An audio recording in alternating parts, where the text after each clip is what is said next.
Est-ce que tu sais comment on se parfumait avant? Par exemple, dans l'Égypte antique, pour les Égyptiens, le parfum c'était quelque chose de divin.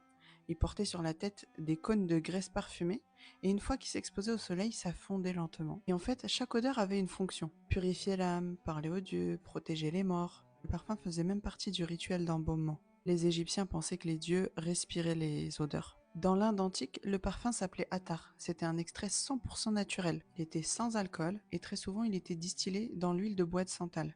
Et on dit même que l'un des plus anciens attars aurait été fabriqué à partir de fleurs flottant dans l'eau, chauffées au soleil. Poétique. Certains attars s'appelaient la sueur des dieux, parce qu'on croyait qu'ils émanaient de la chaleur céleste elle-même. Et ensuite on a la Rome antique. Les Romains se parfumaient de la tête aux pieds. Les cheveux, les pieds, les murs, les meubles, vraiment tout, même les chiens. C'était un signe de richesse, de statut social, mais aussi de sensualité. Et aussi un fait, c'est que certaines femmes riches achetaient des pots de sueur de gladiateurs pour en faire des crèmes dans le but d'attirer les hommes. Ensuite, on a notre bon vieux Moyen-Âge. À la période où les bains publics disparaissaient à cause de la peste et de l'église, on couvrait les odeurs avec des pomanders.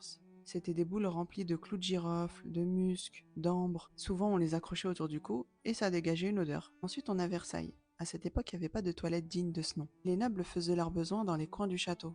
Pour de vrai. Genre, ils levaient la papate et ils faisaient popo dans les coins du château. Donc forcément, à ce moment-là, le parfum n'était pas un luxe, c'était une obligation.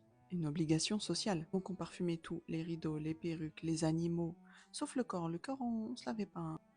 Faut respirer le corps.